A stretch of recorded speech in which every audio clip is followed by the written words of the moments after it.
ولی اگر بخواهیم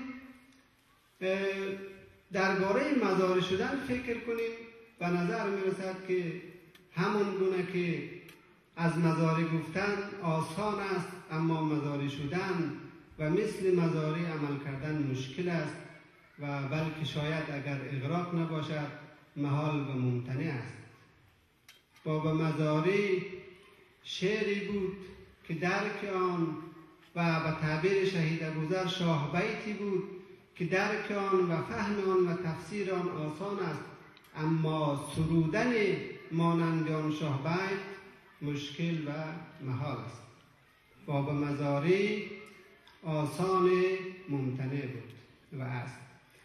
از همین جهت است که بابا مزاری همیشه ناتمام است، چون بابا مزاری تکرار نشدنی است.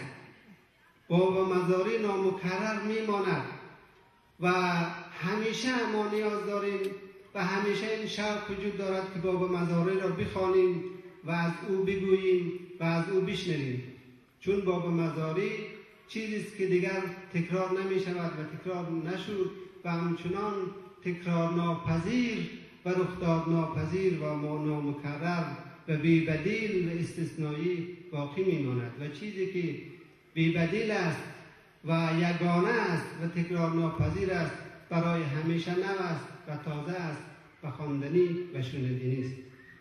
این درباره شخصیت شهید مزاری که گفتیم اگر من شخصا وقتی به شخصیت شهید مزاری نگاه میکنم چنین چیزی در ذهنم برمیآید که ایشان سهل ممتنع بود، یعنی هم سهل است و هم ممتنع. شما ببینید مثلا خیلی آسان است آدم بگوید که شهید مزاری آدمی ساده‌ای بود، ساده زیستی بود و خیلی زاهدانه زندگی کرد و از مال دنیا هیچ برای خودش نیندوخت، برای فامیلش بر نداشت. ولی شما وقتی در عمل نگاه بکنید و کسی را در موقعیت شهید مزاری و در جایگاه او بنشانید و بعد تصور بکنید که چنین زاهدانه زندگی کرده باشد، این خیلی سخت است. ممکن است کسی در گوشه تنهایی خودش و در خانه خودش و بدور از صحنه سیاست و بدور از میدان قدرت بنشیند و زاهدانه و پارسا زندگی کند، اما کسی که در بستر فسادآلود سیاست افغانستان و در متن بازی‌های مردار سیاسی حضور داشته باشد و یک جنبش عظیم اجتماعی و فکری را رهبری بکند در اون شرایط سخت و دشوار دنیاگرایی ها و نفس پرستی ها، اما همچنان پاک و منزه و زاهد و پارسا باقی بماند، این خیلی سخت است و شاید برای خیلی ها نشدنی باشد. شما نگاه بکنید مثلا بابا مزاری در اون شرایطی که از هر طرف بر او تیر و آتش میبارید، از هر طرف دشمنی ها علیه او به اوج رسیده بود، از هر طرف علیه او فتوای محارب و مفسد و قتل عام صادر میشد و همه بنگاه ها علیه او دشمنی خلق میکردند و او را مورد دشنام قرار میدادند و همه خون او را مباح میدانستند. فتواها علیه او صادر میشد و تمام جبهه ها علیه او فعال شده بودند و بر سر او آتش و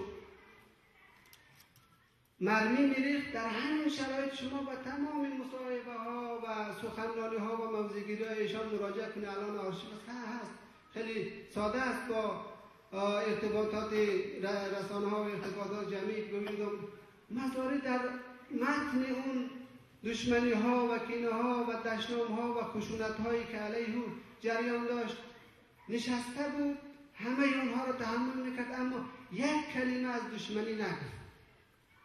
یک حرف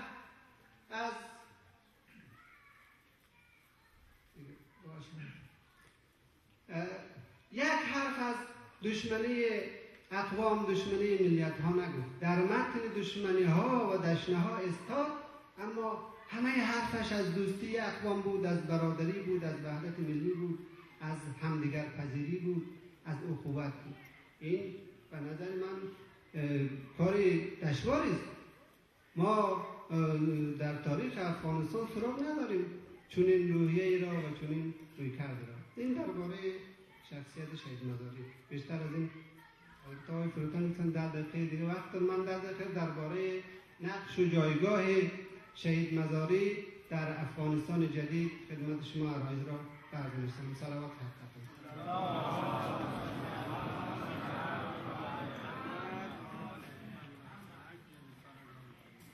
ابتدا باید روشن کنیم که مراد ما از افغانستان جدید چی است؟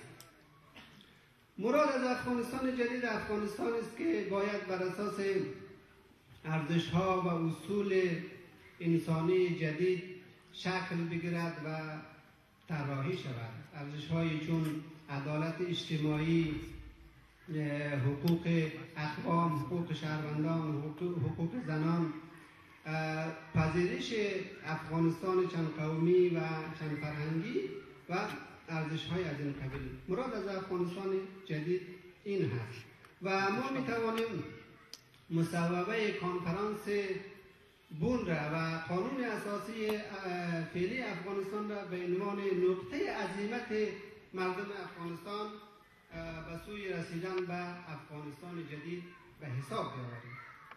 بنابراین بر اساس این معنا و این مفهوم از افغانستان جدید ببینیم که نسبت بابا مزاری با افغانستان جدید و نقش و جایگاه او در این پروسه در کجا قرار دارد و از چی قرار است.